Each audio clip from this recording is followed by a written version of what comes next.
Kaya doon na-invento yung ano eh. Pag may ubo ka, inuubo ko, uminom ka na lang ng gin, lagyan mo kalamansi. 2 araw na ako may ubo eh. 2 gin, 1 kalamansi. Nakulunok ako ng tinik. Di sumubo ka na saging. Patay ka sa saging eh. Ito mo si Mama. Ganun eh. Sagot ko, buhay mo. Bakit ba to? Yung mga nagtatrabaho dito sa ospital, mga health workers yun, di ba? Grabe, alam mo dito, sa Pilipinas na ano ako, kasi 52 years old na ako eh. So, na-schedule ako for colonoscopy. Ayoko dun. Artista ako eh. Bukas nasa My Day na yung puwet ko.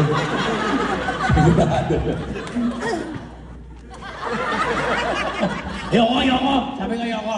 Ayoko. Sa Pilipino na lang ako mag-antay sa Canada. Nung nasa Canada na ako, na-schedule ako